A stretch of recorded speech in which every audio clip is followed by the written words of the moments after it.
Eu me zombou do meu marido por pedir um teste de paternidade. É bem sabido que apenas os homens patéticos precisam de uma. Ainda assim, ele fez o teste e descobriu que não eram seus filhos. Não sei o que fazer. Eu sempre sustentei com absoluta convicção que classe, linhagem invisível e berço de ouro ditam inteiramente o comportamento e a retidão de qualquer indivíduo na sociedade. Quando decidi me casar com o Patrício, meu marido, eu sabia que estava trazendo para o meu padrão de vida alguém que, embora fizesse um esforço tremendo para se misturar aos nossos círculos, carecia daquela sofisticação natural que só quem nasce em berço esplêndido possui. Nosso casamento sempre foi baseado nessa estrutura sólida de aparências impecáveis. Jantares de gala e a manutenção de um sobrenome que abre portas automáticas nos clubes mais seletivos da alta sociedade.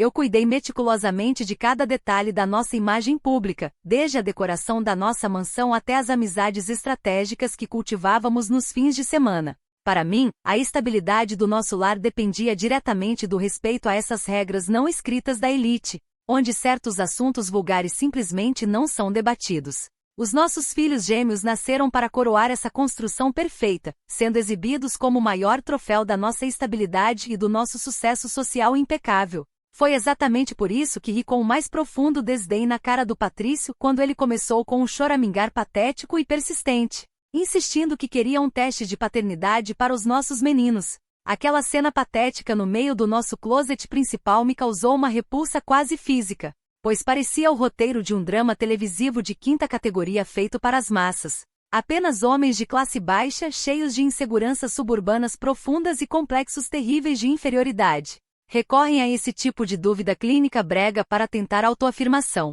Uma mulher com o meu histórico familiar e a minha posição social não deveria sequer ser submetida a um questionamento tão ordinário e sem elegância. O Patrício estava trazendo para dentro do nosso lar de alto padrão os fantasmas da criação mundana dele, agindo como se fossemos personagens de um bairro periférico qualquer. Eu tentei fazê-lo enxergar o quão ridículo estava sendo, mas ele continuava com aquele olhar obstinado que só os ignorantes possuem quando cismam com uma tolice, para demonstrar o meu completo desprezo por aquela audácia inaceitável e ordinária. Eu literalmente deixei o envelope branco timbrado do laboratório jogado na nossa bancada de mármore italiano importado da cozinha por dias seguidos. Fiz questão de usá-lo ostensivamente todas as manhãs como descanso para minha xícara de café expresso personalizada, deixando marcas circulares escuras bem em cima do logotipo oficial da clínica. Aquilo era uma metáfora visual perfeita para mostrar o quão patéticas, irrelevantes e ordinárias eram as suspeitas mesquinhas que ele estava alimentando.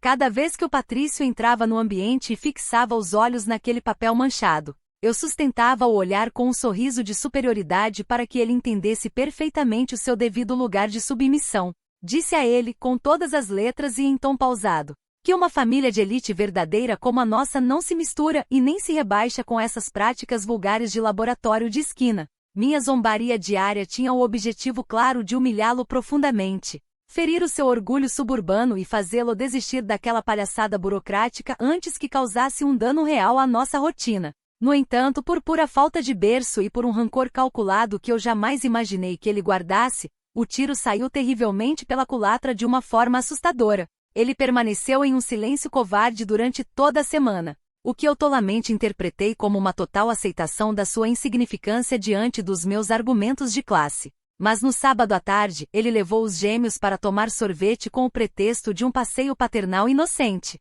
Usou o kit de coleta de saliva escondido nas dependências do shopping e ontem à noite, deixou os resultados oficiais impressos bem ao lado da minha máquina de café alemã. Quando abri o documento, o laudo deu um absoluto negativo, comprovando clinicamente que o Patrício não é o pai biológico dos gêmeos que eu criei sob as regras da alta roda. Estou em um estado de choque absoluto agora, não por causa do resultado em si, mas porque nunca achei que um homem tão comum teria a coragem de ir em frente depois do quanto rebaixei a masculinidade dele. Preciso consertar esse mal-entendido burocrático antes que meu círculo social descubra essa fofoca de mau gosto, mas o Patrício está me ignorando completamente, agindo como um fantasma mudo dentro da nossa própria casa. Comentários da história principal. Usuário anônimo diz a genética não quer saber do seu mármore importado ou do seu café expresso caro. Lorena, você traiu o seu marido, engravidou de outro homem e ainda teve a audácia de humilhá-lo por querer a verdade. O seu snobismo é apenas uma cortina de fumaça para esconder a sua total falta de caráter. Resposta da OP: casamentos da verdadeira alta sociedade operam sob pilares muito mais complexos de descrição e conveniência mútua, não sob recibos vulgares de laboratórios suburbanos. Pessoas comuns que não possuem um patrimônio para defender nunca vão compreender a necessidade de manter as coisas em ordem. Usuário anônimo 2 disse: o Patrício não é o pai biológico dos gêmeos. Quem é o verdadeiro progenitor dessa suposta linhagem de elite que você tanto defende? O fato de você focar apenas no status prova que você sabia perfeitamente o que estava escondendo e usou a arrogância como defesa. Resposta da OP: a paternidade biológica é um detalhe técnico menor e essa pergunta específica é inteiramente irrelevante para a estabilidade do meu lar tradicional. O que realmente importa aqui é a falta de elegância do Patrício ao quebrar o pacto de silêncio que rege as famílias bem-nascidas. Atualização 1. Já se passaram 3 dias desde a última atualização e a atmosfera nesta residência está se tornando cada vez mais bizarra e inconveniente por culpa exclusiva das atitudes do Patrício. Ele tomou a decisão incrivelmente cafona e melodramática de se mudar oficialmente para o quarto de hóspedes da ala sul da mansão, levando consigo apenas algumas peças de roupa diárias. Essa mudança repentina e sem qualquer sofisticação está perturbando gravemente a rotina diária dos funcionários da casa, que agora não sabem como organizar os cronogramas de limpeza sem criar momentos desconfortáveis. As empregadas cochicham pelos cantos da lavanderia e eu sinto que a minha autoridade doméstica está sendo sutilmente ameaçada por essa birra infantil de um homem que não sabe se comportar. Tentei conversar com ele de forma civilizada esta manhã na biblioteca, explicando com toda a paciência do mundo que um homem na posição corporativa dele deveria se importar muito mais em preservar a fachada perfeita da nossa família, diante do silêncio obstinado e daquela cara amarrada que ele insistia em manter enquanto olhava fixamente para a janela. A minha paciência com aquela mediocridade simplesmente esgotou. Cheguei a rir alto de sua postura dramática e comentei, em um tom de pura verdade, que o meu ex-namorado da época do clube de golfe, com quem tive um envolvimento breve e sofisticado, possui um pedigree familiar muito superior ao dele de qualquer forma. Argumentei abertamente que o Patrício deveria era ser profundamente grato por os gêmeos terem um DNA de elite legítimo correndo nas veias, em vez de carregarem a linhagem mundana, simplória e sem expressão da família de comerciantes dele. Para minha total surpresa, o Patrício não gritou, não quebrou nenhum objeto da biblioteca e nem sequer tentou contra-argumentar a minha lógica perfeita de linhagem. Ele apenas me olhou com um desprezo frio e calculado, pegou o seu celular e começou a gravar digitalmente todo o meu discurso de esclarecimento sem o meu consentimento. Tentei avançar para tomar o aparelho das mãos dele para proteger a nossa intimidade matrimonial, mas ele simplesmente se afastou com uma grosseria física assustadora e se trancou no quarto de hóspedes, batendo a porta na minha cara. Estou começando a entrar em um pânico profundo porque esse silêncio gélido e essa audácia tecnológica definitivamente não combinam com a natureza submissa que ele sempre apresentou desde o dia em que aceitou assinar o nosso pacto nupcial. Comentários da atualização 1. Usuário anônimo 1 diz: você entregou de bandeja a prova definitiva da sua infidelidade e da sua soberba em um arquivo de vídeo digital. Você realmente achou que humilhar a família dele e elogiar o DNA do amante do clube de golfe faria com que ele ficasse calado? Sua empáfia te deixou completamente cega. Resposta da OP: o marido que preza pela sua própria carreira no mercado financeiro não pode humilhar a esposa publicamente sem arruinar a sua própria reputação nos negócios. O Patrício sabe perfeitamente que a imagem dele está atrelada ao meu nome, e ele não seria estúpido a ponto de queimar a própria estrutura. Usuário anônimo 2 diz dizer para o próprio parceiro que ele deveria agradecer por ter sido traído por um homem mais rico e com melhor pedigree. É o maior nível de delírio aristocrático que já vi na internet. Você não tem a menor noção do estrago que acabou de fazer com esse seu discurso. Resposta da OP: pessoas de origens comuns e criadas sem o peso de uma herança tradicional simplesmente não conseguem compreender as dinâmicas de um casamento de alto nível. O que para vocês parece um insulto, na nossa realidade é apenas uma constatação óbvia de fatos sociais e genéticos. Atualização 2. Já se passaram uma semana desde a última atualização e a minha estratégia de humilhá-lo até que ele recuperasse o bom senso e ficasse calado desmoronou completamente por causa da falta de escrúpulos dele.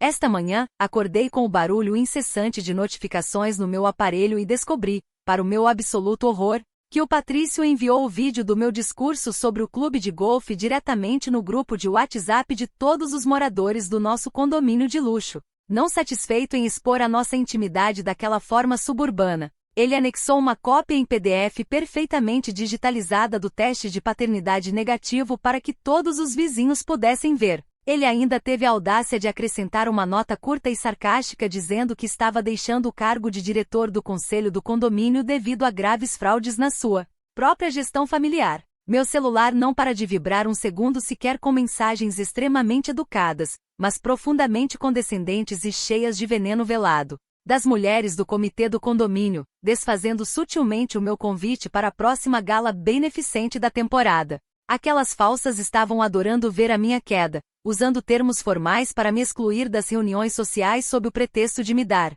espaço para resolver assuntos privados.